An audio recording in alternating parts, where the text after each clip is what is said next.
Today, I'm going to show you how to change strings my favorite way, and what I think is the best way, of course.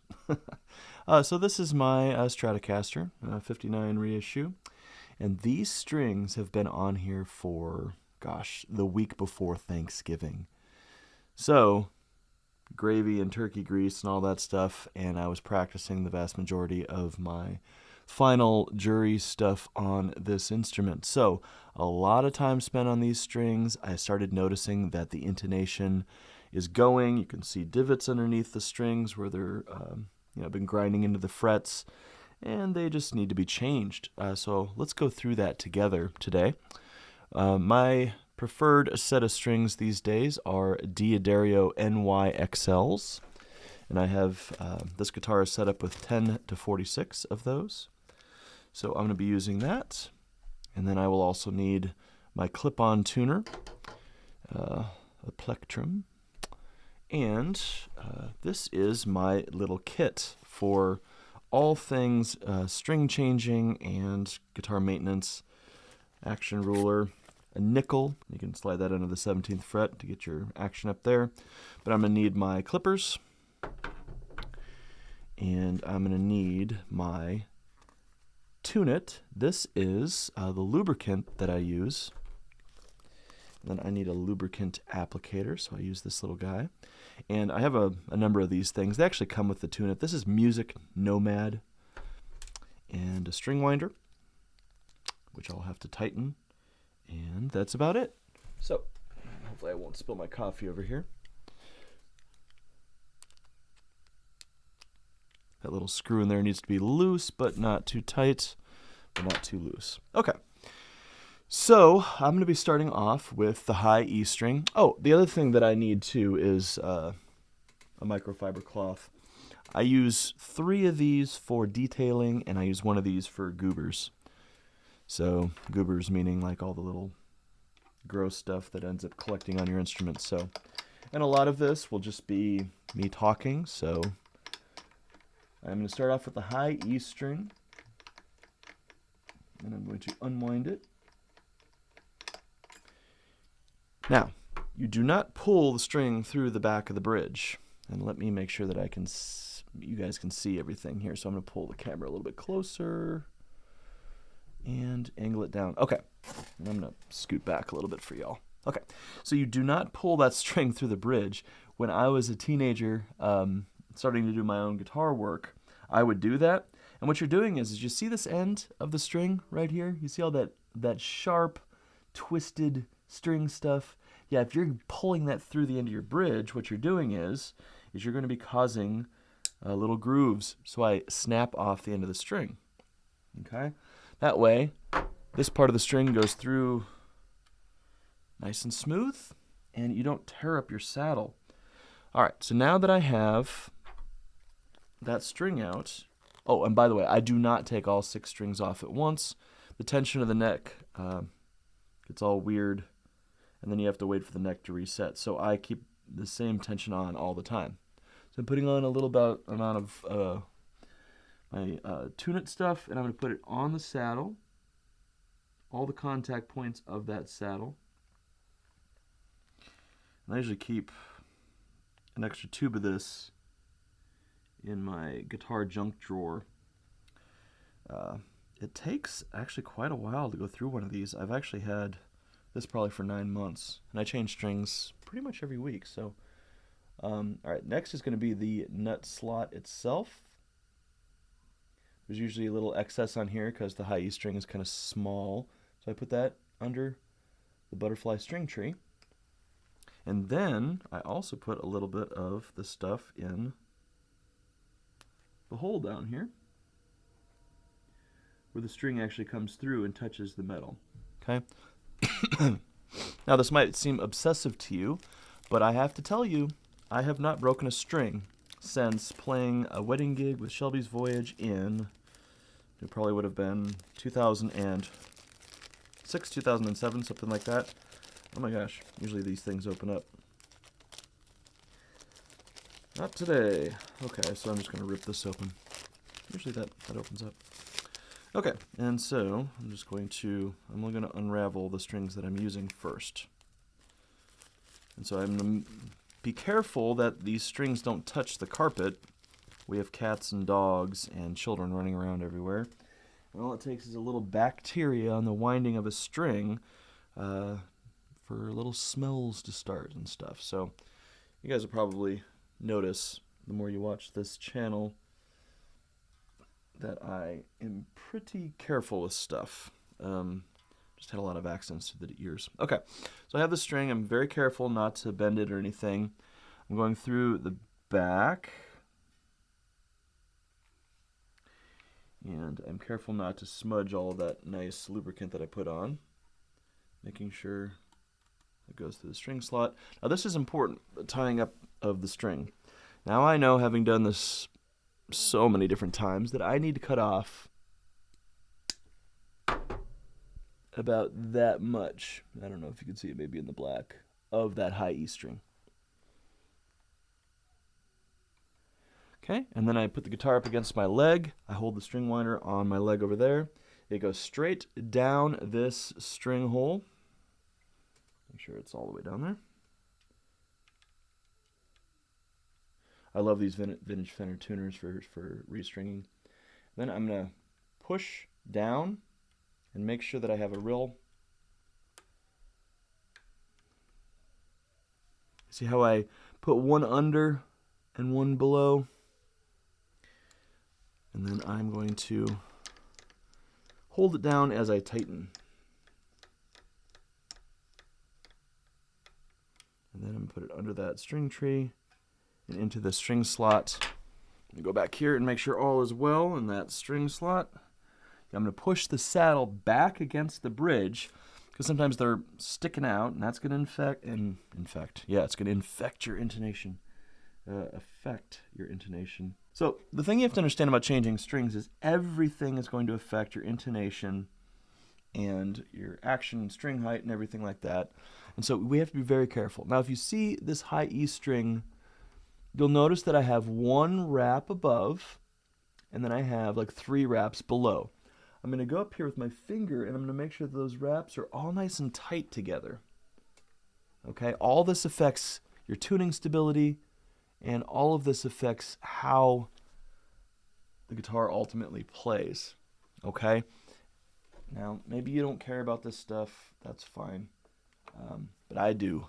And I don't want the people I play with to have to deal with my out-of-tune guitar. Okay. So, now I'm putting the tuner on, and I'm going to tune this up to pitch. And we're going to stretch all the strings out together once they're all on.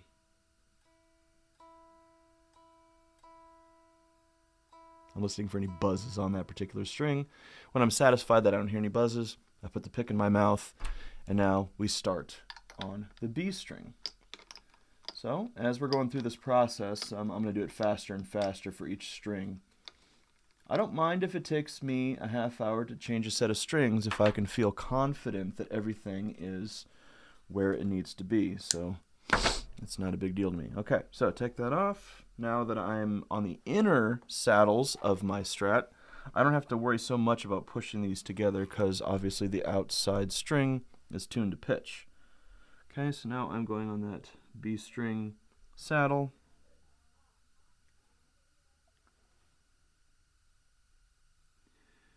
And making sure that I have all of the contact points touching in my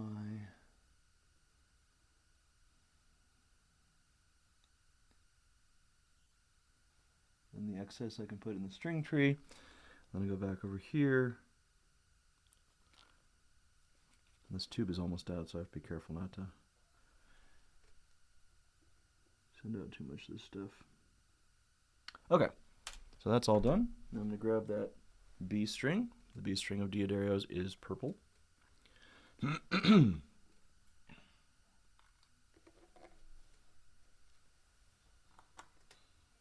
Okay, put that in, and then I'm going to hold this in place Now the B string is very similar to the high E string. I'm going to cut off just a tiny bit more than I did of the high E string of that excess string.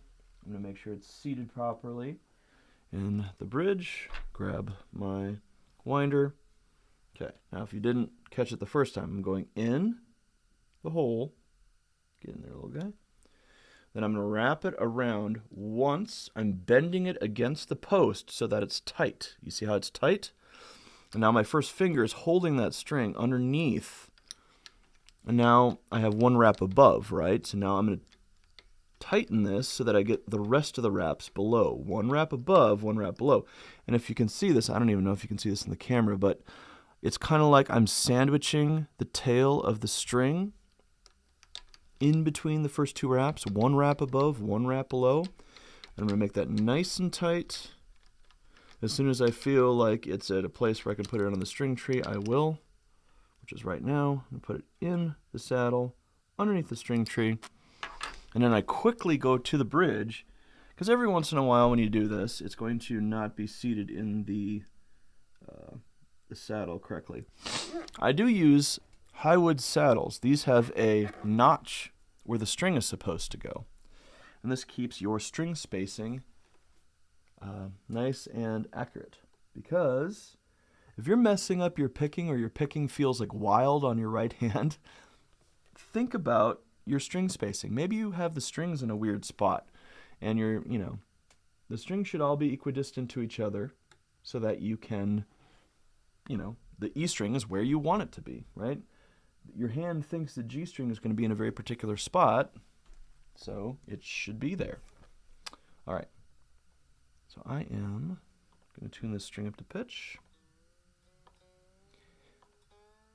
Now, because these strings are not as tight as the old ones, they haven't been stretched out yet, the high E string has fallen. You hear that? So now I tune it back up. I want to maintain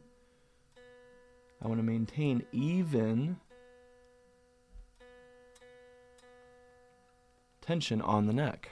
Okay? All right. Now the G string we do a little bit differently. Remember in my Telecaster setup video, I misspoke and said something about the angle over the nut. Basically, we want to make a fake string tree on the G string by doing extra wraps so that we go down over the nut more than just normal tuning. And I'll show you what I mean by that here. And this is just an old Danny Gatton trick, and it really works for adding a string tree without, making your headstock look ugly. And it really helps a Fender guitar stay in tune. I was actually talking to a very well-known YouTube creator, and they were mentioning that it is actually a good thing to throw in mistakes to your videos. Now, why would you want mistakes in your videos, like a well-timed mistake? So, for example, let's say that you're doing a video on the history of the Stratocaster, and you mistakenly say, or on purpose say, the Fender Stratocaster was released in 1955. Now, we all know the Strat was released in 1954. But just that one little mistake is going to bring out every troll you could possibly imagine. And they're going to comment, and, they're going to flex their intellectual muscles and show their superiority of just how much they know the history of the instrument more than you do. And that is a tactic that a lot of YouTubers use to get more comments and engagement on their videos. So, anyway, all right, so here's that G string, and I'm going to be cutting off kind of the same amount as I did on the high E and the B, only just a slight bit more. It was kind of like, a couple centimeters or a centimeter more on that one. Make sure it's in that place nice and tight. Now watch what happens with this G string. I'm going into the G string slot, okay? Same as before. Push it down as much as you can so that you know it's at the bottom. Then I'm going to tightly bend it around the top. And then I'm going to go 1, I'm tightly wrapping here, 2, again 3, 4, 5. That's about as much as I can get to be safe. I'm going to hold it down. So now I have 1 wrap above, 5 below. And this is going to go 6. The number's not really important here. 7. I'm just looking at how close I'm getting to the bottom of that saddle. Okay. So if you look at the G string here, and I'll show it to you this way, you'll notice there's a lot of wraps. And that's how we do that. Okay. Now, I have, since I'm talking to you guys and not focusing on what I'm doing, my finger kind of goobered the slot for the G string, so I'm just going to put some more.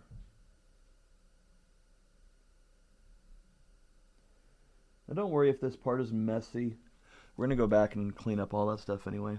But you see that G string slot just has a lot of wraps. I hope that's showing up in the camera. I tried doing this video in 4K so you guys can see. Okay, that's there, and I'm going to tune this one up to pitch.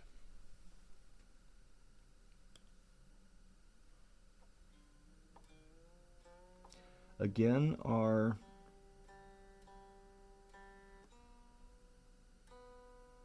other strings will have fallen just a little bit because less tension. That's not a big deal. All right, we're halfway done. Now this is going to go quite a bit faster. Go to now the D and A and low E strings are done differently than the first 3. So don't turn off the video yet. Okay. So back to this. Put my special stuff in the nut slot.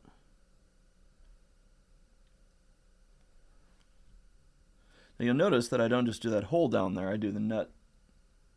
Did I say nut slot? Saddle slot. This video will get 10 new comments just because of that. You didn't say blah blah blah.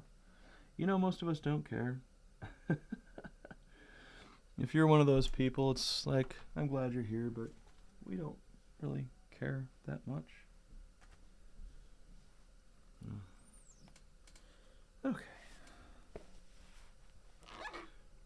The internet is a weird place.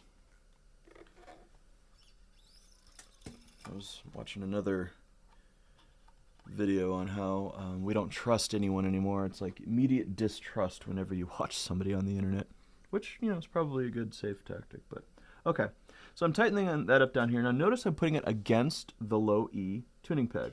Okay, this is a tactic that all really good luthiers and guitar setup technicians use. I'm going all the way to the space in between the B and the E string. Okay, I'm measuring that out and then I'm clipping it. Okay. We're going to use this trick for the bottom 2 strings as well, okay? Just with a slightly different measurement. The D string is going to go up 2 in between the B and the high E. The A string will go in between the G and the B. And then the low E will go in between the D and the G. This is a trick that a lot of people use, and it gives you the perfect amount of wraps. Check this out. I'm going to go into my D, make sure it's seated, bend it around only once. For the wound strings, you do not want a lot of wraps. Okay? You want 2, 2.5 tops. Okay, so there's 2, and I'm halfway down, and I'm already out of room. So there you go. You can see that on the D string, I have just 2 wraps. I'm going to go down here and check to make sure that it's seated in the saddle correctly. It is. Good. And then that looks beautiful. I'm going to tune that string up. You're going to have to bear with me in all these.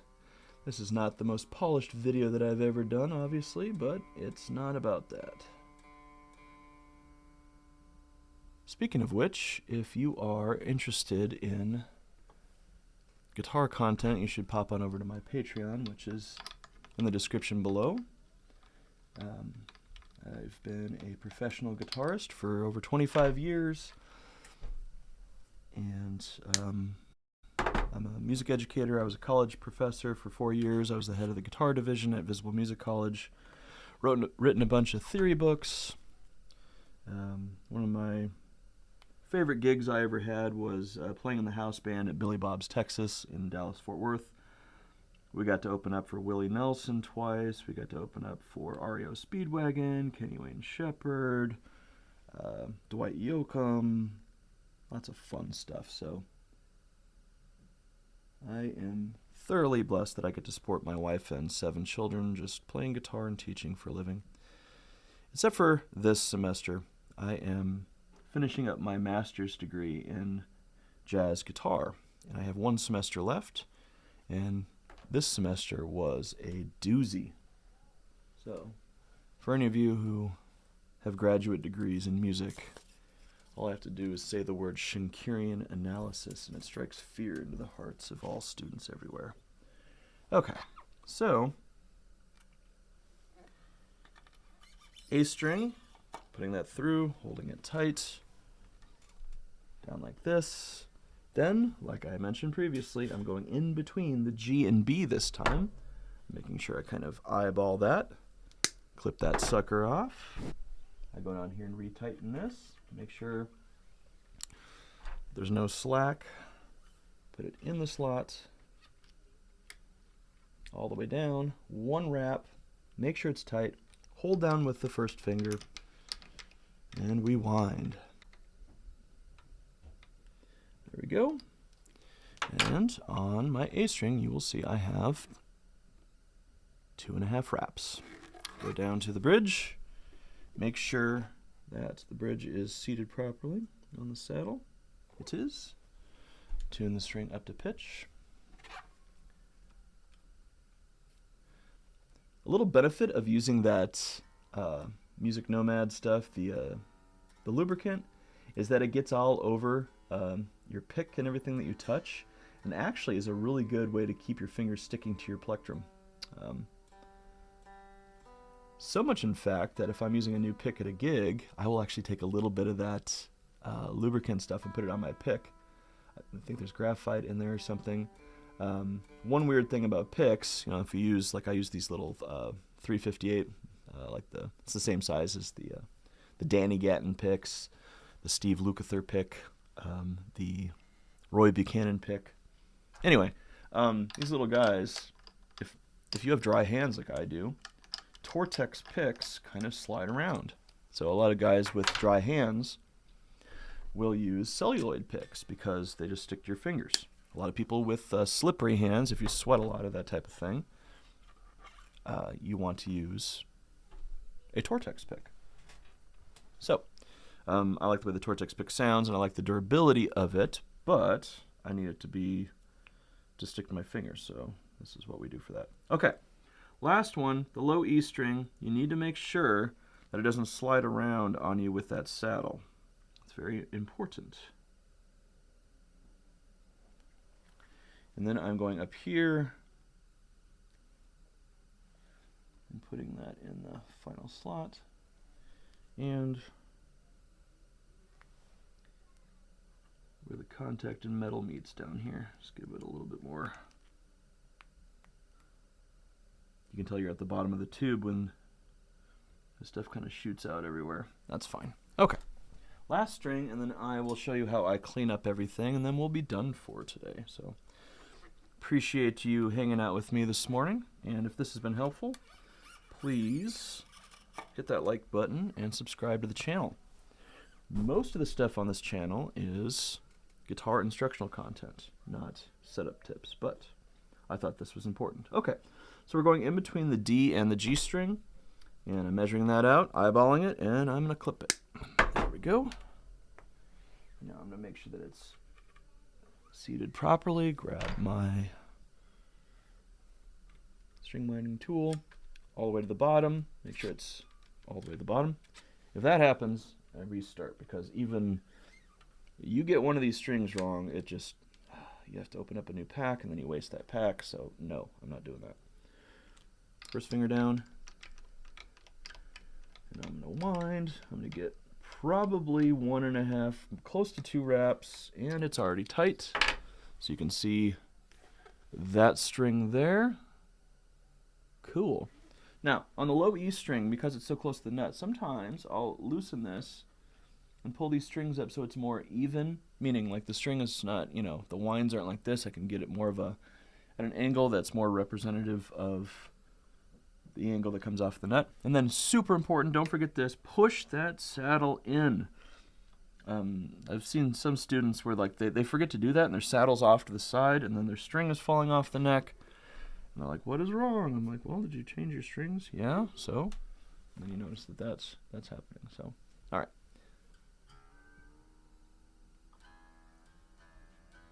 All right, we got that. And then I retune all the strings.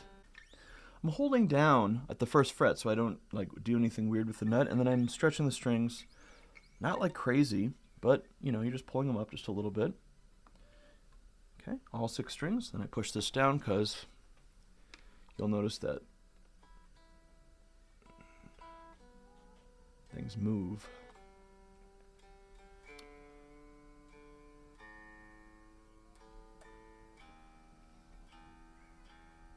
Okay, now they're all back up to pitch. Same thing again, holding down with the thumb or finger. Stretching that out. And as I go to the thinner strings, I use less tug than normal. Okay? Push that back like that, make sure everything is good to go.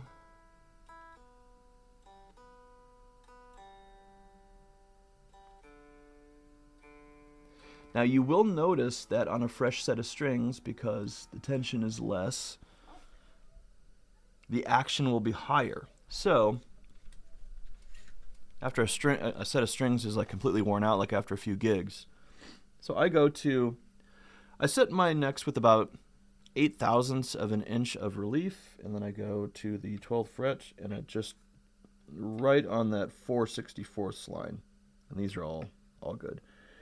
And then at the 17th fret, it should be right at the 2. Here is a really good trick for you guys, and is why I use a nickel.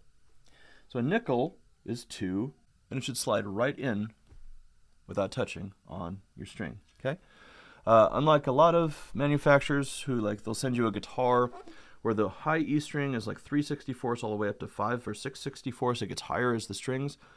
I like every string to be equidistant this way, and I like it all to be the same. I want every string to be 4/64 at the 12 and 5/64 at the 17th. That's how I like it. That's how I've always set it up. And I got that from the Guitar Repair Guide because that's how Eric Johnson sets up his guitars. Okay? So when I was a kid, I got that book for Christmas from my dad, and he's like, you need to learn how to set up your own guitar.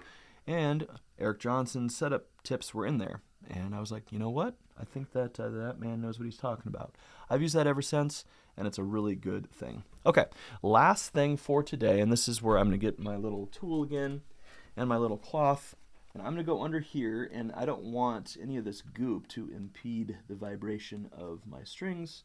So I'm just going to get all that out of there, and I'm going to come down here on the bridge and do the same thing. Okay?